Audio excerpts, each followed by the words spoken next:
കാണൂ പരസ്യരഹിതമായ ഏറ്റവും പുതിയ എപ്പിസോഡുകൾ. ഞാനൊരു കാര്യം പറയട്ടെ, ഞാനേ പറ്റിച്ചതാ, എനിക്ക് കുഴപ്പമൊന്നുമില്ല. എന്താ പറഞ്ഞ? എന്റെ കാലിന് ഒരു കുഴപ്പമില്ലാന്ന്. അവളുമാരുടെ മുമ്പിൽ വെച്ചേ ഞാനൊരു നമ്പർ കാണിച്ചതല്ലേ. അയ്യേ, ഹിറ്റ്ലറിനെ ഞാൻ പറ്റിച്ചേ. ഞാൻ ഇവിടെ വാ. വേണ്ട, വന്നോ? ഇല്ല, ഞാൻ വരില്ല. വരില്ല ഏട്ടാ, വേണ്ട.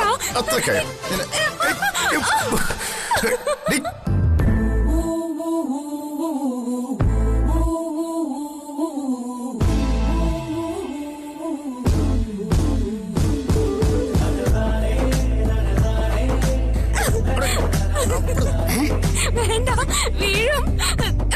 എന്റെ ശിവനെ, വ്രതം തെറ്റിയ.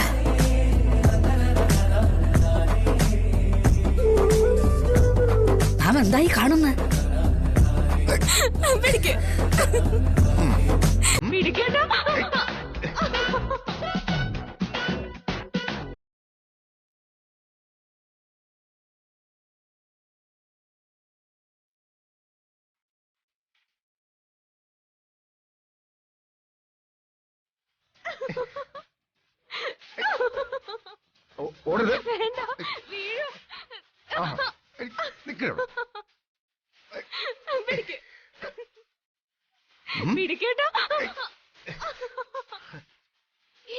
എന്താ ഭ്രാന്ത് പിടിച്ചോ? മിണ്ടായിരിക്കടി.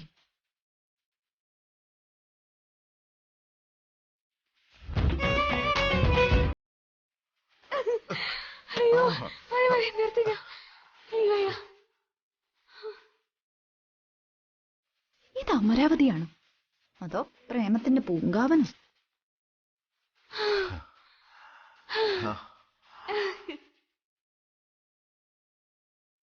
അങ്ങനെ എന്നെ പറ്റിക്കാന്ന് വിചാരിക്കണ്ട. അല്ല, എന്താ ഇങ്ങനെ കിതയ്ക്കുന്ന? ക്ഷീണിച്ചോ? ഓ, ഈ പറയുന്ന ആൾ ഒട്ടും കിതയ്ക്കുന്നില്ലല്ലോ. ഞാനൊരു പെണ്ണല്ലേ, അതുപോലെയാണോ നിങ്ങള്? നിങ്ങളല്ലേ ഹിറ്റ്ലർ അല്ലേ? ഹിറ്റ്ലർ.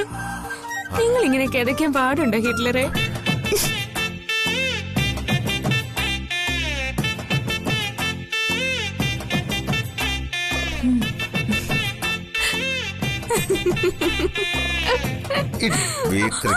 നിന്നെ ഞാൻ അങ്ങോട്ട്. എന്നാലും എന്റെ ഹിറ്റ്ലറെ, നിങ്ങളെ പറ്റിക്കാൻ ഇത്ര ഈസിയാന്ന് ഞാൻ വിചാരിച്ചില്ല. എടി അഹങ്കാരി, ആളുകളെ പറ്റിക്കാൻ നീ ബഹും മിടിക്കുകയാണല്ലേ. മറ്റാരെയല്ലോ, എന്റെ സ്വന്തം ഭർത്താവിനെ തന്നെയല്ലേ ഞാൻ പറ്റിച്ച്. ഒരൊറ്റ വീക്ക് വെച്ചത് ഞാൻ ഓടിക്കാൻ വരുന്ന തല്ല. ഇന്ന് തല്ലെന്നെ, തല്ല് തല്ല് തല്ലേ. എന്തേ തല്ലുന്നില്ലേ? നിന്നെ ഞാൻ ശരിയാക്കി തരടി.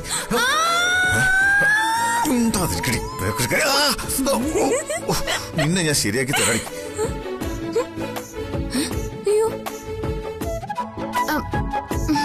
കൈ നീട്ട്. ശരിക്കും? എടി കൈ നീട്ടാൻ. ഞാൻ ചുമ്മാ തമാശ. എന്റെ വേനിക്കും. അയ്യോ, അയ്യോ, അവിടെ വേദന കൂടുതലാ. കൈയുടെ വെക്കടി. ഹിറ്റ്ലറെ വേണ്ട. ഹിറ്റ്ലറെ പതുക്കെ.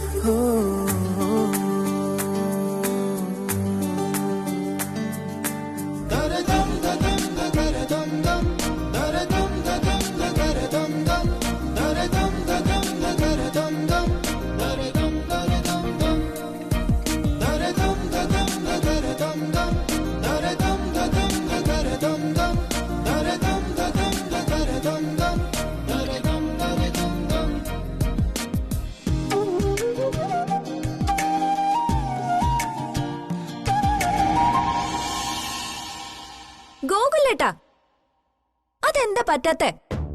തരേ, നീ ഞാൻ പറയുന്ന ഒന്ന് കേക്ക്. ഇത് സിനിമയും സീരിയലും നോവലൊന്നും അല്ല. ഇത് ജീവിതം കേട്ടോ. ഇവിടെ ഒരാളെ സ്നേഹിക്കുന്നത് പോലെ വേറൊരാളെ സ്നേഹിക്കണമെന്നൊക്കെ പറഞ്ഞാ അതൊന്നും പറ്റില്ല. എനിക്ക് ഞാൻ നിന്നെ സ്നേഹിക്കുന്നത് പോലെ സ്നേഹിക്കാൻ പറ്റൂ. അല്ലാതെ മറ്റൊരാള് അയാളുടെ ഭാര്യയെ സ്നേഹിക്കുന്നത് പോലെ ഞാൻ എങ്ങനെ നിന്നെ സ്നേഹിക്കും? പറ്റണം, പറ്റിയേ പറ്റൂ. ഈശ്വര, ഇതുപോലൊരു കോന്തനാണല്ലോ എനിക്ക് ഭർത്താവായി കിട്ടിയത്. നിങ്ങൾ ചിരിക്കണ്ട. നിന്റെ ഈ മണ്ടത്തരം കേട്ടാ പിന്നെ ചിരിക്കാതെ ഞാൻ എന്ത് ചെയ്യും?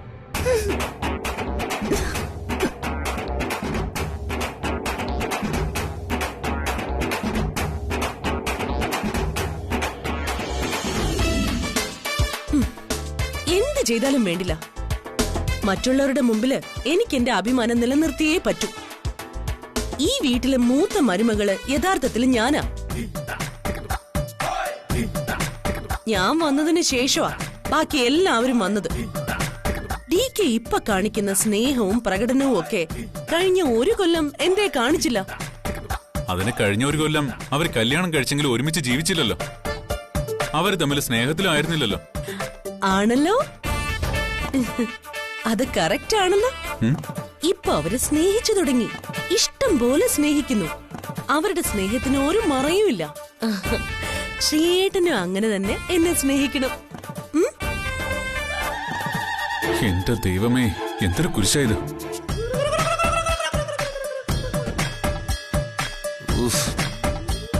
ഇത് വെറും കുരിശല്ല, ഇരുമ്പ് കുരിശ. എന്റെ ചിത്രം, നീ എന്തൊക്കെയായി പറയുന്നേ? ഞാനും ഒരു പെണ്ണല്ലേ ബാലു, എനിക്കും ആഗ്രഹങ്ങളില്ലേ? എന്റെ ഭർത്താവ് എന്നെ ഏറ്റവും കൂടുതൽ സ്നേഹിക്കണമെന്നല്ല ഞാൻ ആഗ്രഹിക്കൂ. ഓഹ്, അതിന് സ്നേഹത്തിന് കുറവൊന്നും ഇല്ലല്ലോ. പ്രകടിപ്പിക്കാത്ത സ്നേഹത്തിന് ഒരു വിലയും ഇല്ല ബാലു. ബാലുവിന്റെ സ്നേഹം മുഴുവൻ മനസ്സിലാ. എന്നോടൊരു സ്നേഹവും കാണിക്കുന്നില്ല. ഞാൻ നിന്നോട് ഇനി എന്ത് സ്നേഹ കാണിക്കേണ്ട ചിത്ര? നിങ്ങളെ ഒട്ടും റൊമാൻറ്റിക് അല്ല. ഇടി, എനിക്ക് അഭിനയിക്കാൻ അറിഞ്ഞൂടാ. എനിക്ക് ഞാനായിട്ടല്ലേ ജീവിക്കാൻ പറ്റൂ.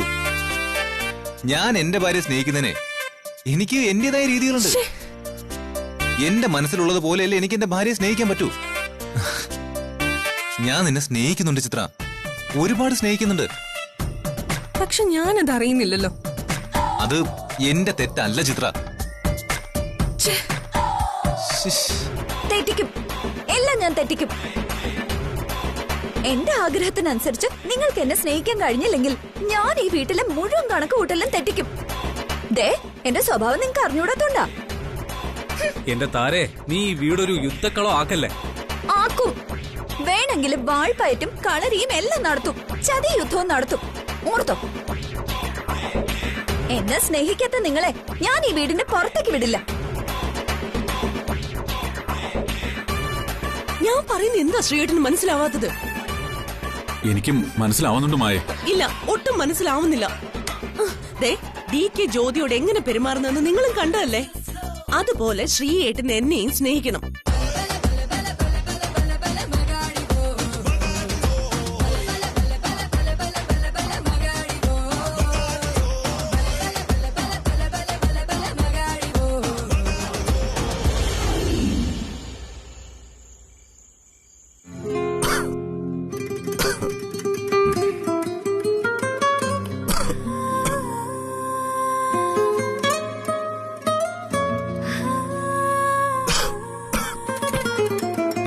തല നല്ലപോലെ തോർത്തിയില്ലേ?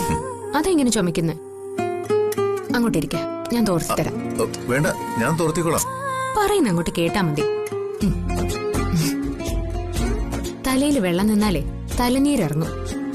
ഇതുപോലെ ചുമയും ജലദോഷവും ഒക്കെ വരും. ഇയാളാള് കൊള്ളാലോ. എന്താ, എന്തു പറ്റി? ഈ ചെറിയ കുട്ടികളോട് പറഞ്ഞു പഠിപ്പിക്കുന്ന പോലെയാണല്ലോ ഇയാൾ എന്നോട് പറയുന്നത്.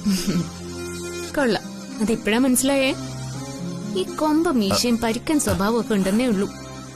ഇപ്പോഴും ഒരു കൊച്ചുകുട്ടിയുടെ മനസ്സല്ലേ ഹിറ്റ്ലറിന്. അതെ, ഞാനൊരു രഹസ്യം പറയട്ടെ.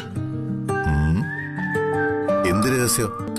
ഇതുവരെ ഏട്ടനെ കുറിച്ച് ആരും കണ്ടുപിടിച്ചിട്ടില്ലാത്ത ഒരു രഹസ്യം. ഇതുവരെ കണ്ടുപിടിച്ചിട്ടില്ലാത്ത രഹസ്യം? അതെന്താ? അത് നീ എങ്ങനെ കണ്ടുപിടിച്ചു? അതാണ് ഭാര്യമാരുടെ മിടുക്ക്. മനസ്സിന്റെ ഉള്ളു വരെ കടന്നു ചെന്ന് ഭർത്താവിന്റെ മനസ്സിലെ തുറക്കാത്ത നിലവറവാതിലുകളെല്ലാം തുറന്ന് അതിലെ രഹസ്യങ്ങളെല്ലാം തോണ്ടിയെടുക്കാനുള്ള മിടുക്ക ഞങ്ങള് പെണ്ണുങ്ങളുടെ കഴിവ്. ഓഹോ, അപ്പോ താൻ എന്റെ രഹസ്യം തോണ്ടാൻ ഇറങ്ങിയതാണല്ലേ? ആട്ടെ, എന്താ താൻ കണ്ടുപിടിച്ചത്? ഇതുവരെ ആരും കണ്ടുപിടിക്കാത്ത ആ രഹസ്യം എന്താ? എപ്പോഴും ഏട്ടന്റെ കൂടെ നിൽക്കാനും ഓരോന്നൊക്കെ പറഞ്ഞ് ജയിപ്പിക്കാനും ഏട്ടനെ മോട്ടിവേറ്റ് ചെയ്യിക്കാനും വഴക്കിടാനും ഒക്കെ ഏട്ടന് ഒരാള് വേണം. കുട്ടിക്കാലത്ത് അത് അമ്മയായിരുന്നു. പിന്നീട് സുപ്രിയ ജീവിതത്തിലേക്ക് വന്നപ്പോ ഏട്ടനത് സുപ്രിയയായി. സുപ്രിയ മരിച്ചിട്ട് പോലും ഏട്ടനവളെ മനസ്സിൽ നിന്ന് മായ്ക്കാൻ പറ്റാതിരുന്നത് അതുകൊണ്ടാ. എപ്പോഴും ആരുടെയെങ്കിലുമൊക്കെ സപ്പോർട്ട് വേണം ഏട്ടന്. ഇപ്പൊ സുപ്രിയയില്ല. സുപ്രിയ പതുക്കെ മനസ്സിൽ നിന്ന് മാഞ്ഞപ്പോ അത് ഞാനായി. എന്താ സത്യല്ലേ? നോക്കണ്ട, ഏട്ടന്റെ ഏത് കാര്യത്തിനും ഇനി ഞാനില്ലാതെ പറ്റില്ല. സത്യല്ലേ? താൻ ആള് കൊള്ളാലോ. ഞാൻ വിചാരിച്ച പോലെയൊന്നും അല്ലല്ലോ ഈ ബേക്കറിക്കാരി. ഇയാള് പറഞ്ഞ ശരിയാ. ചെറുപ്പത്തിലെ അച്ഛൻ മരിച്ചു പോയപ്പോ എനിക്കൊരു അരക്ഷിതാവസ്ഥ ഉണ്ടായിരുന്നു. അന്ന് കൂടെ നിന്ന് സപ്പോർട്ട് ചെയ്ത് എന്നെ ജീവിതത്തിലേക്ക് തിരിച്ചു കൊണ്ടുവന്നത് എന്റെ അമ്മയാ. പിന്നീട് എന്റെ എല്ലാ കാര്യങ്ങളിലും എനിക്ക് എന്റെ അമ്മ വേണമായിരുന്നു. എന്റെ ഓരോ ചെറിയ കാര്യങ്ങൾ പോലും ഞാൻ അമ്മയോട് ചോദിച്ചിട്ട് ചെയ്യുമായിരുന്നുള്ളൂ. സുപ്രിയെ സ്നേഹിച്ചു തുടങ്ങിയപ്പോ അത് സുപ്രിയയിലേക്ക് മാറി. സുപ്രിയ പോയിട്ടും അവൾ എന്റെ കൂടെ തന്നെ ഉണ്ടെന്ന് ഞാൻ വിശ്വസിച്ചു. സ്വയം അവളോട് ചോദിച്ചിട്ടെന്ന പോലെയാ ഞാൻ ഓരോ കാര്യവും ചെയ്യുന്നത്. ശരിക്കും അതൊരു വിഭ്രാന്തിയുടെ രീതിയിൽ തന്നെയായിരുന്നു.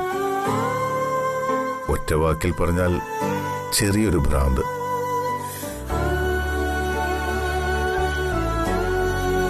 പക്ഷേ ഇപ്പൊ എനിക്ക് നീയാണെല്ലാം. എന്റെ ഓരോ ചെറിയ കാര്യത്തിലും ദാ ഇതുപോലെ നീ കൂടെ വേണമെന്ന് എന്റെ മനസ്സാഗ്രഹിക്കുന്നു.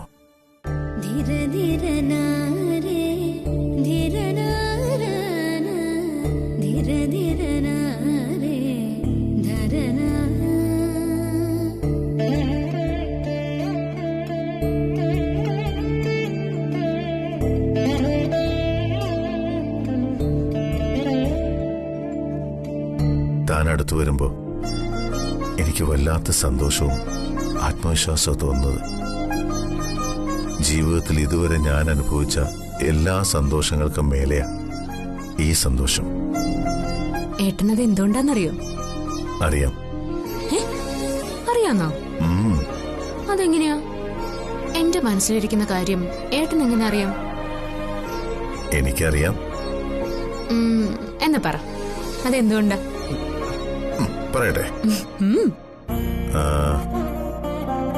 ഊണിലും ഉറക്കത്തിലും നിന്റെ സ്വപ്നത്തിലും ചിന്തയിലും എന്തിന് നിന്റെ മനസ്സിന്റെ ഓരോ പരമാണുവിലും ഇപ്പം നിറഞ്ഞു നിൽക്കുന്നത് എന്നോടുള്ള സ്നേഹം മാത്രം. അതുകൊണ്ടാ നീ അടുത്തു വരുമ്പോ എനിക്ക് ഇത്രയും സന്തോഷവും ആത്മവിശ്വാസവും തോന്നുന്നത്.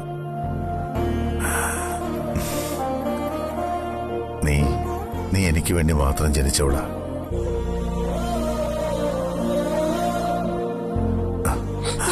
അയ്യടാ, അപ്പൊ ഇതിനായിരുന്നല്ലേ ഇതൊക്കെ പറഞ്ഞു വന്നത്? അങ്ങനെ പിന്നെ പറ്റിക്കാൻ നോക്കണ്ട.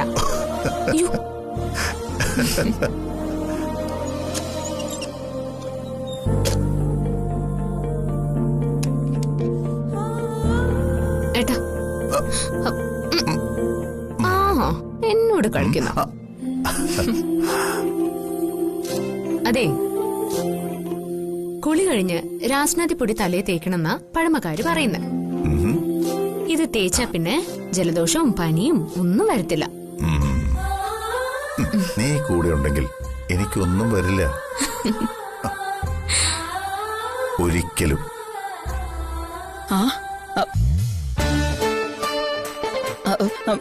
മൈലിറ്റിൽ കണ്ണാ പിടിച്ചാ ഞാനിപ്പോ വരാം അമ്മേ എന്താ അമ്മ അങ്ങോട്ട് തിരിഞ്ഞിരിക്കുന്നേ? അതെ ഞാൻ അതെ അതല്ല എന്നെ ആരോ വിളിച്ചതുപോലെ ഞാൻ പോയിട്ടെ പെട്ടെന്ന് വരാമേ. പോയിട്ട് പെട്ടെന്ന് വരാമെന്നോ? അമ്മ എന്തൊക്കെയാ ഈ പറയുന്നേ? പിന്നെ എന്തിനാ അമ്മ ഇങ്ങോട്ട് വന്നത്? അല്ല അതാ ഇപ്പൊ ഞാനും ഓർക്കുന്നത്. ഞാനിപ്പോ എന്തിനാ ഇങ്ങോട്ട് വന്നത്? മോളെ ഞാൻ എന്തിനാണ് ഇപ്പൊ വന്നേ? എന്തിനാ ഏട്ടാ? എന്റെ അമ്മ എന്തിനാ ഇപ്പൊ ഇങ്ങോട്ട് വന്നത്? ഞാൻ വന്ന എന്തിനാ മറന്നു പോയല്ലോ. ഓർക്കുമ്പോ പറയാം. അതെ താഴെ ഭക്ഷണം കഴിക്കാൻ പാ, അതിനാ വന്നേ. ഓക്കെ വരുന്നു.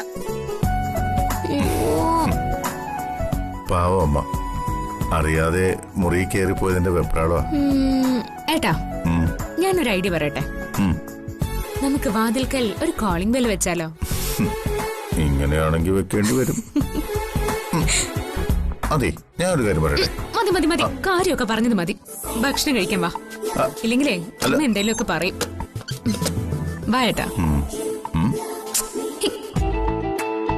അല്ലെങ്കിൽ നമുക്കൊരു കാൻഡിൽ ലൈറ്റ് ഡിന്നർ ആക്കിയാലോ?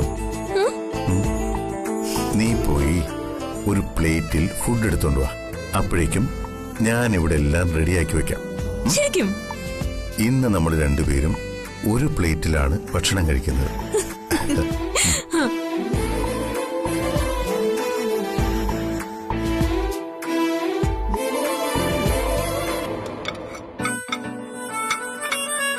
ഹലോ ബേട്ടീസ്. അമ്മ ഇരുന്നോളൂ, ഞങ്ങള് വിളമ്പാം. അത് വേണ്ട, നിങ്ങളിരിക്കെ, ഞാൻ വിളമ്പി തരാം. എന്നും നിങ്ങൾ എനിക്കല്ലേ വിളമ്പി തരുന്നത്. ഇന്ന് ഐ സെർവ് യു. അമ്മ ഞങ്ങളെ സോപ്പിടാനുള്ള പരിപാടിയാന്ന് തോന്നുന്നു.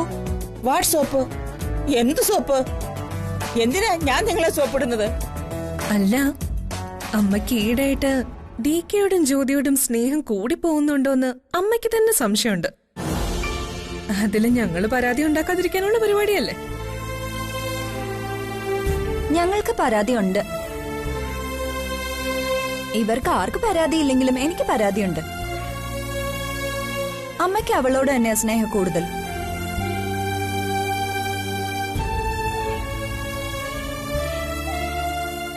ബേട്ടി, എനിക്ക് എല്ലാരോടും ഒരേപോലെയാ സ്നേഹം, ഇഷ്ടമൊക്കെ. പക്ഷേ അവളോട് ഇത്തിരി സ്നേഹം കൂടുതലുണ്ട്. അത് സത്യം തന്നെയാ. അവൾ എന്റെ ഡയറക്ടർ മരുമകളാ. നിങ്ങളൊക്കെ എന്റെ ഇൻഡയറക്ടർ മരുമക്കളാ. ഇതെന്തോന്ന് ഡയറക്റ്റ് ഇൻഡയറക്റ്റ്? മരുമക്കൾക്കും ഡയറക്റ്റ് എന്നും ഇൻഡയറക്റ്റ് എന്നും ഒക്കെ ഉണ്ടോ? യെസ്, അതൊക്കെ ചിലപ്പോ കാണും. You see I supply. Jyoti, DKയുടെ അത് പിന്നെ ഏട്ടൻ വന്നില്ല. ഏട്ടനുള്ള ഫുഡ് മുകളിലേക്ക് കൊണ്ടുചെല്ലാൻ പറഞ്ഞേൽപ്പിച്ചിരിക്കുക. ഇതെന്താ പതിവില്ലാതെ ഇങ്ങനെ?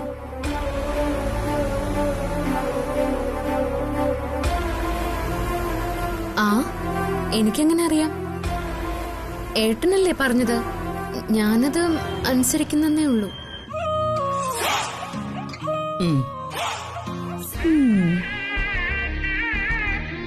ഓ, ഇതിന്റെ കുട്ടൻസ് എനിക്കറിയാം. വാട്ട് കുട്ടൻസ്? ഒരു കുട്ടൻസും ഇല്ല. അവൾ ഇവിടെ ഇരുന്ന് കഴിച്ചിട്ട് അവനുള്ള ഭക്ഷണം മേളിൽ കൊണ്ടേ കൊടുക്കാൻ പറഞ്ഞാലേ അതിലൊരു കുട്ടൻസും ഇല്ല. അമ്മേ, ഞാനും ഇവിടെ ഇരുന്ന് കഴിക്കുന്നില്ല. പിന്നെ എനിക്കും കൂടിയുള്ള ഭക്ഷണം മുകളിലേക്ക് കൊണ്ടുചെല്ലാൻ പറഞ്ഞിരിക്കുക. ഓ,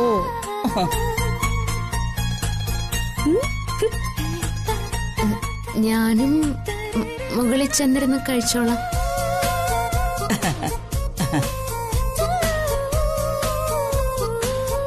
അങ്ങനെ മതിയെന്നാ ഏട്ടൻ പറഞ്ഞത്. ഓ, അത് ശരി. ഇതൊക്കെ പുതിയ കണ്ടുപിടുത്തങ്ങളാണല്ലോ.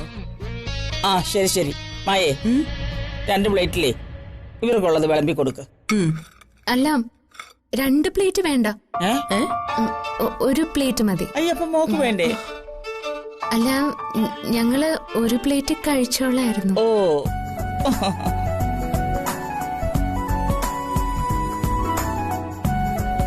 ഇത് ഏട്ടൻ തന്നെ പറഞ്ഞതാ.